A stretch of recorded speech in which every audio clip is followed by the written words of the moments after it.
The dragon stares you down with flinty, intelligent eyes. He tries to speak, but his jaw is bound tightly by the same thick chains that shackle him to the pillars.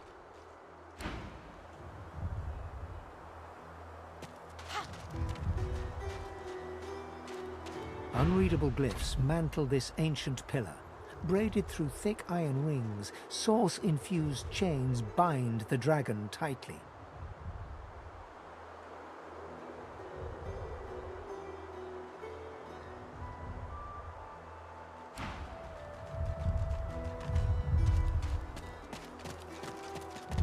Unreadable glyphs mantle this ancient pillar.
The earth with icy claws. Quakes from the impact knock you back.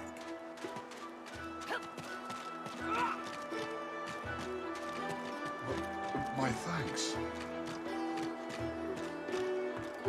The freed dragon looks sick and pale. As you approach, he stretches his tattered wings weakly and fixes his intense gaze upon you. Frozen tears glint in his eyes. My gratitude for your efforts, friend. Yet I am no more free now than I was in those chains.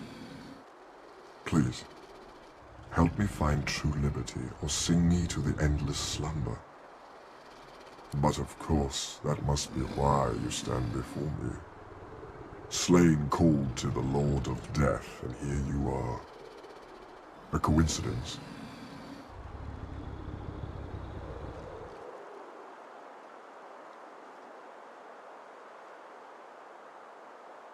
Ah, my fate, it seems, is not my own to call. My soul is bound to joyless obedience. Purged of my source by the wickedest of witches, I stand in thrall to her every whim. She has only to command, and my traitorous body complies.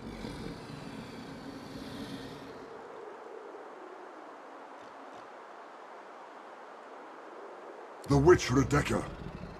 I was in love with her once. For the smallest slight, really a trifle, she wielded a purging wand against me, enslaving me to her will.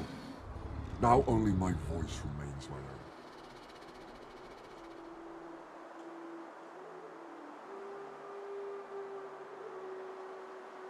own. Allow? I did not choose this. As I am quite sure, you did not choose any number of indignities in your own life. Least of all your presence on this hellish isle.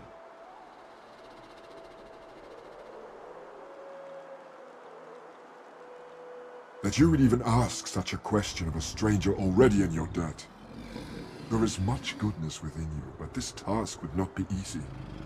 Rebecca is a canny one, cat to your mouse. She consumed all my source with her purging wand. So long as she holds it, she has absolute control over me. If you could retrieve it for me, I could be free again.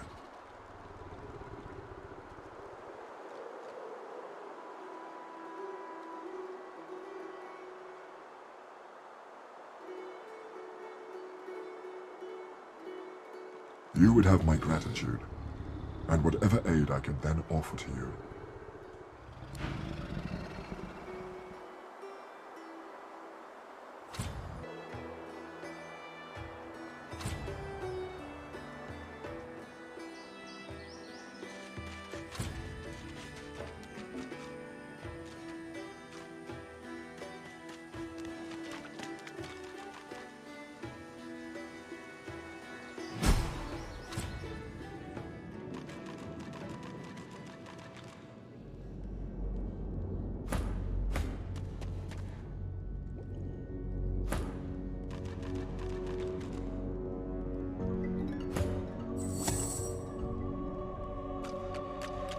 A trap. Better give it a wide berth. A trap. Better give it a wide berth.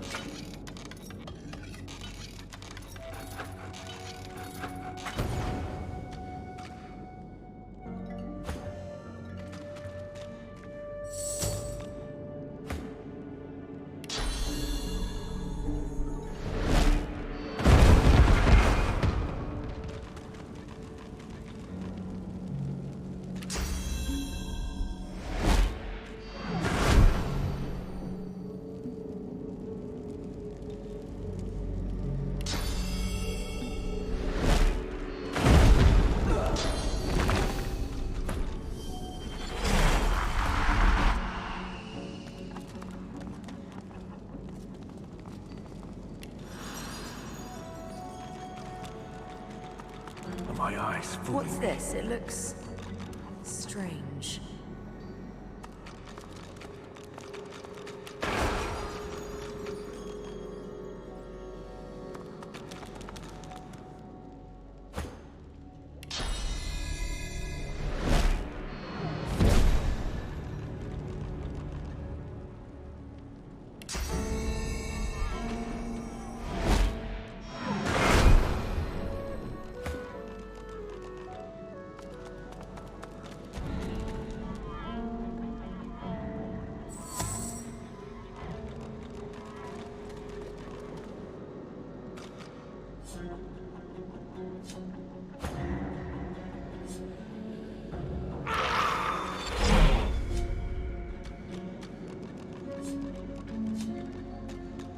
A trap. Better give it a wide berth.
A tall woman stands amid a field of corpses, some fresh, some ancient. The sour smell of them stings your nostrils, your eyes. As you draw nearer, the stench blooms into a humid flavor you can almost taste. The woman turns to you, bitten lips parting into a grin. She tucks a small bunch of black-red roses into a leather strap across her left hip and, preparing to curtsy, offers you a hand.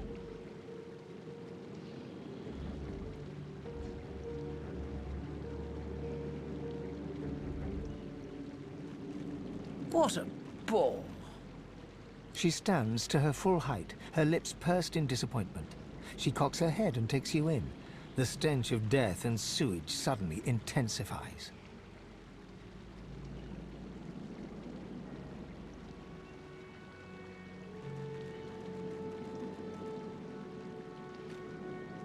She peers closely at you, a shrewd smile playing about her lips. Ave de more de mergalach. Ha! Never mind. I mistook you for someone else. I am Radica, and you must be here for the same reason as I. She pats the bouquet at her hip. But you're too late. These roses belong to me. Looks like we'll have to find some other way to keep you busy.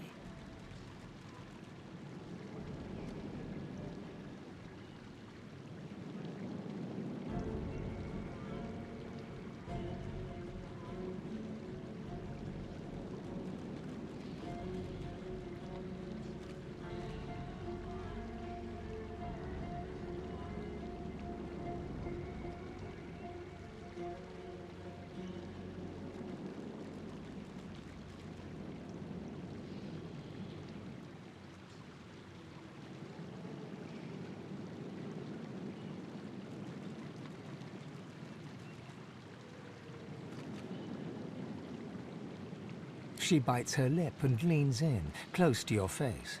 As she whispers, her breath, faintly fragrant with a sweet honeyish smell, caresses your ear.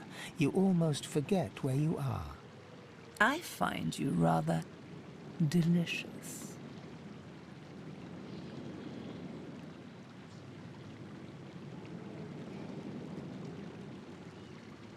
Suddenly, her breath sours in your mouth. It is rank, mouldering, thick with the taint of death. You try to pull away, but she is holding you tight and hard. You hear a low hum, getting louder. Before you realize what's happening, winged insects pour from her throat down yours. They ricochet around your mouth, a wet, buzzing mass, more by the second. Suddenly, all at once, they start stinging you from inside.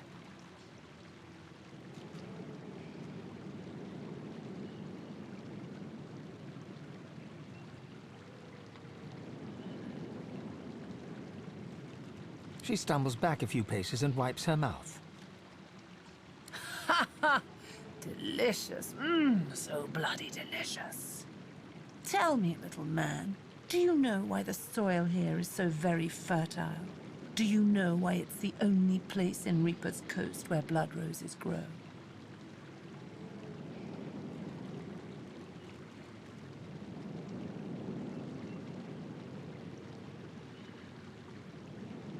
It's the corpses, darling. Blood roses only grow in soil rich with corpses. I'll need more roses soon enough. I already started with the last traveler who interrupted me. Come, let's make next year's harvest a real bounty.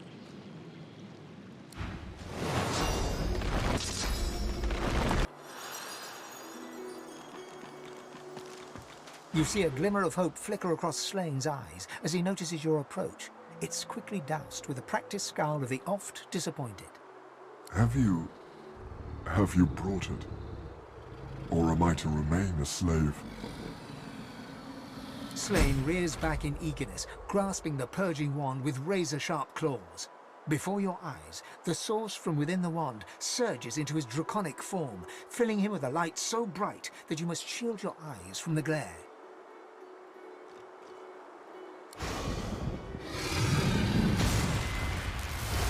The blazing brightness dies down. Squinting, you now see no dragon before you, but the figure of a handsome lizard. A handsome lizard with the same eyes as Slane. His eyes still blaze, a piercing silver. A triumphant smile dominates his face as he bows extravagantly before you. Slane, at your service.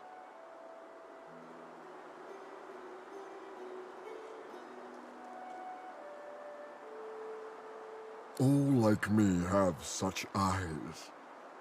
With them, I see spirits. Not a blessing on this haunted island. You are lucky not to see the desperation that lies before me.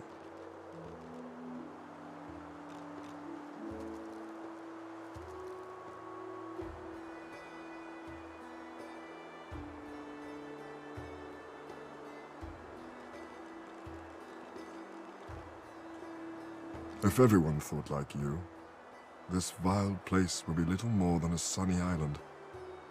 Perhaps before we are done, we can return it to such a state. Knowing such a steadfast and noble soul offers help to those in need gives me great comfort. I'd like to offer you the same. When you are truly at a loss, when you have no choice but to back down or perish, you will find safety in my shadow. This, I promise. This is an island of many mysteries, of many horrors. I'll learn what I can. Perhaps there is some possible reprieve for the souls who suffer here. Slane smiles at you and turns to leave. He takes no more than a few steps before he shimmers out of lizard form, blurring in midair back into a majestic dragon that soars away.